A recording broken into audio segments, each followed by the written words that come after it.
Julianus Reto Blaut atau Mami Yuli adalah seorang ketua komunikasi waria Indonesia berusia 54 tahun yang memilih jalan menjadi seorang waria karena ia merasakan sebuah keanehan pada dirinya saat ia masih kecil.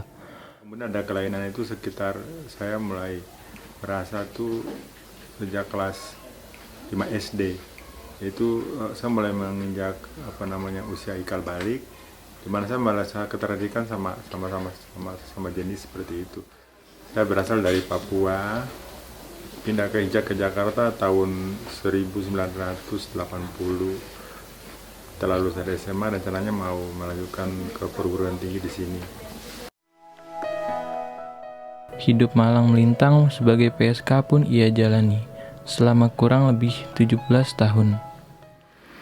Dan selama di jalan itu aku merasakan bahwa sebenarnya sih yang saya ketemukan bahwa saya bisa dandan seperti perempuan, kemudian bisa bertemu teman-teman yang sebaya atau teman-teman yang senasib, saya merasa lebih nyaman. Sebenarnya kehidupan waria itu sesungguhnya pribadi sebagai seorang wanita seperti apa sih? Ternyata yang saya kejar selama ini pun tidak ada jawabannya. Merantau ke ibu kota dengan niat yang pada awalnya adalah untuk melanjutkan pendidikan. Tapi aku kemudian mulai bangun dan mencoba untuk kemudian bisa istilahnya melawan kehidupannya dengan mulai mengencang pendidikan. Sebab menurut saya mungkin saya sebagai seorang waria saja istilahnya mengalami hal yang berat. Saya pikir teman-teman lain juga yang masih SMA atau misalnya mereka yang baru melakukan pendidikan S1 atau diploma juga sangat sulit. Tetapi bagaimana kemudian saya dengan kedua tangan saya dan kedua kaki saya berniat dengan tekad bahwa saya harus merubah hidup ini, tetapi lewat sarana edukasi tadi. Namun, semakin bertambahnya usia, ia pun sadar bahwa tidak selamanya ia bisa hidup seperti itu. Dengan berbagai diskriminasi yang ia dapat, ia pun berusaha untuk mendapat keadilan agar tidak terus-terusan didiskriminasikan oleh masyarakat. Ya, usaha saya untuk mendalami kita memang harus memang fokus untuk belajar sebenarnya sih apa sih undang-undang yang kira-kira bisa kita pakai sebagai acuan untuk membela diri kita. Apa sebenarnya sih undang-undang yang bisa kita bagi patokan ketika kita mengalami hal-hal yang kita dapat itu bahwa misalnya contoh ada serangan-serangan yang tiba-tiba datang dari berbagai kalangan. Kita jadi harus tahu dulu bahwa undang-undang ini bisa membantu kita, undang-undang ini bisa menolong kita.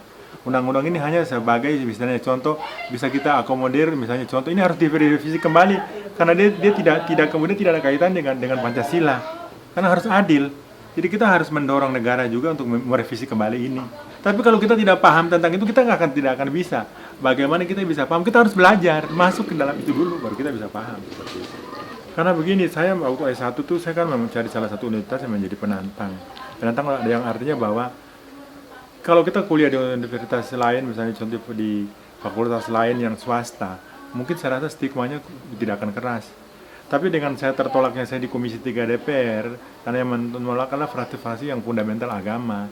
Dan dalam konteks bahwa mereka menganggap bahwa kami waria ini kan orang-orang yang tidak masuk di dalam kategori sebagai warga negara. Karena warga negara atau orang yang masuk di dalam istilahnya lingkaran orang yang beragama. Karena menurut mereka tadi Undang-Undang Perkawinan nomor 1 tahun 74, itu kan negara dan agama hanya mengakui laki dan perempuan. Nah, oleh sebab itu aku ditolak.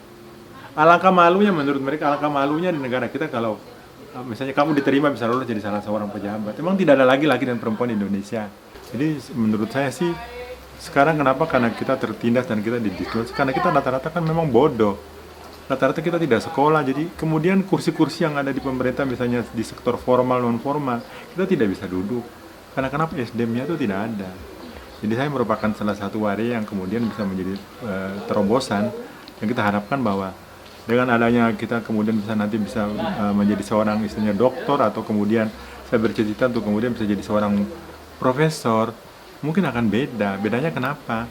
Karena nanti kesananya itu kalau kemudian teman-teman ini bisa sampai mereka mengenyam pendidikan yang bisa maksimal seperti ini, aku rasa bahwa kesejahteraan hidup dalam masyarakat itu juga akan lain.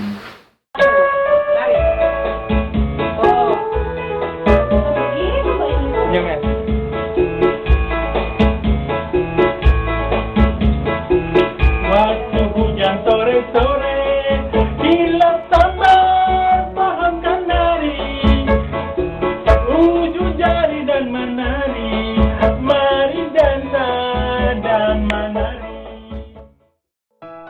Tekadnya menjadikan rumah pribadinya yang berlokasi di Gang Golf Kelurahan Rangkapan Jaya Baru, Kecamatan Pancoran Mas, Depok menjadi sebuah rumah singgah untuk teman-temannya sesama waria yang berumur 60 tahun ke atas.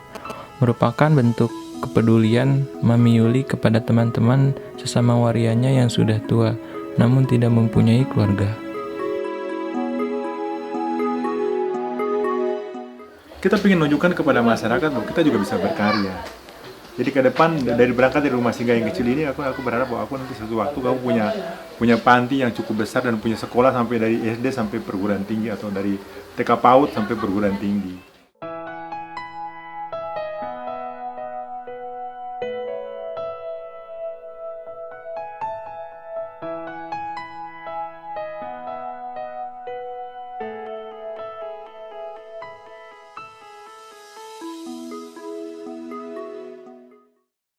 Aku orang Ambon, papaku abrik polisi.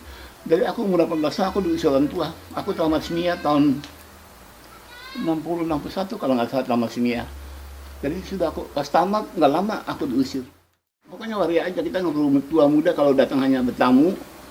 Aku terima di sini aja gitu. Tapi khusus untuk waria-waria yang atas 50 ke atas lah yang bisa di sini tinggal di sini. Tapi bukan tinggal seterusnya. Namanya cuma singgah gimana sih? Kalau kita mampir sejak mesti pergi lagi. Kalau panti jumbo kan lain. Ini kan rumah singgah. Dia sakit dia boleh di sini. Entah kalau dia sembuh dia boleh pergi lagi. Tapi kalau aku semua senang gitu karena aku hidup bukan punya sendiri, makan sendiri enggak. Kalau kan ada rezeki dari luar, aku nggak simpan sendiri. Aku bagi semua orang. Jadi merasakan ya. Ya aku punya harapan dari rumah singgah maju ya. Apa yang kami butuhkan dipenuhi pokoknya gitu. Jadi rumah singgah ini kan juga perlu bantuan dari luar ya untuk rumah singgah ini. Karena kita di sini kan nggak bekerja semua enggak. Jadi kalau ada orang yang bantu kita, ya kita bisa sebut terima kasih aja ya. Karena ada yang bantu kita untuk kita terus maju terus gitu. Biar main tingkat lagi ke atas gitu.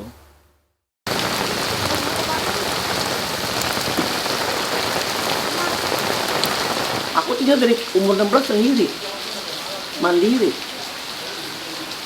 Iya. Makan bangku sekolah nggak pernah, SD, SMP, TK nggak pernah SD. Hebat ya. Tapi ininya aku pakai pergaulan, penampilan. Ada rumah singgah ini kan buat orang-orang waria juga ya. Ya buat kedepannya pada sukses, pada makmur, gitu. Ya sama mama yang nunggunya ya juga omanya biar sehat terus.